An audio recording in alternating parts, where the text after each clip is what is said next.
حضرت علی رضی اللہ تعالیٰ عنہ فرماتے ہیں کہ رسول اللہ صلی اللہ علیہ وسلم نے ارشاد فرمایا، جو اللہ کے دیے ہوئے تھوڑے سے رزق پر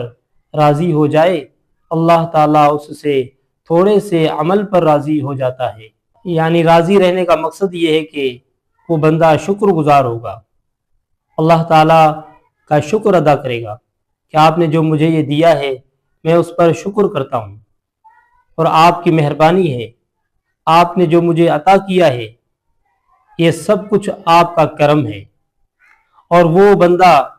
جب انسان کے اندر شکر آ جاتا ہے تو پھر رضا آتی ہے۔ جب انسان شکر گزار ہوتا ہے، ہر بات پر اللہ کا شکر کرتا ہے، اور وہ کہتا ہے یہ سارا اس نے مجھے مال نہیں دیا، اس نے مجھے دولت نہیں دی، میں اپنی مزدوری کر کے کھاتا ہوں، کماتا ہوں، دن رات کام کرتا ہوں، محنت کرتا ہوں، لیکن اللہ تعالیٰ نے مجھے صحت دی ہے، اللہ نے مجھے کوئی پریشانی نہ دی، اللہ تعالیٰ نے مجھے کسی ایسے مرض میں مبتلا نہیں کیا جو میں کام نہیں کر سکتا تھا، محتاج ہوتا، لوگوں کے سامنے ہاتھ پھیلاتا۔ تو یہ سارا کچھ اللہ کا شکر ہے کہ آج میں مزدوری کر رہا ہوں، اپنا کھا رہا ہوں، لیکن کسی کا محتاج نہیں ہوں۔ جب انسان اللہ کا شکر گزار ہے ہی نہیں تو پھر وہ کہاں سے تھوڑے سے رزق پر راضی رہے گا؟ تھوڑا سا عمل، یعنی آپ اپنی زندگی میں ایسے عمل کرتے ہیں،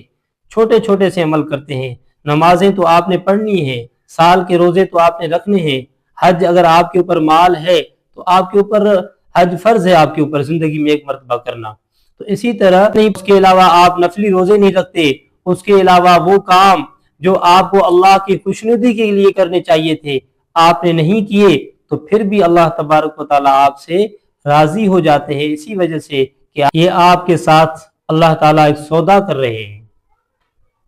تو اگر آپ اللہ کے ساتھ راضی ہو گئے، تھوڑے سے رزق کی وجہ سے آپ اللہ سے راضی ہو گئے، لوگ اپنی زندگی عیش سے گزار رہے ہیں، لوگ اپنی زندگی مال اور دولت کی خاطر اچھی زندگی گزار رہے ہیں، اچھا کھا رہے ہیں، پی رہے ہیں، گھوم رہے ہیں، تو آپ وہ نہیں کر رہے ہیں، آپ کے پاس وہ سہولت میسر نہیں ہے، تو آپ پھر بھی اللہ کے ساتھ راضی ہیں، آپ خوش ہیں اللہ کے ساتھ، اللہ کا شکر ادا کرتا ہے، تو اللہ تعالیٰ شکر کے بدلے میں اسے بہت ہی بڑی دولت عطا فرما دیتے ہیں۔ وہ سب سے بڑی دولت یہ ہے کہ اللہ ان سے راضی ہو جاتے ہیں، اللہ تعالیٰ ان سے خوش ہو جاتے ہیں، وہ اپنی زندگی دنیا میں ایسے گزارتے ہیں کہ ان کو پتہ نہیں چلتا۔ تھوڑی تکلیفیں تو ہر انسان کے اوپر آتی ہے، لیکن مدد کرتے ہیں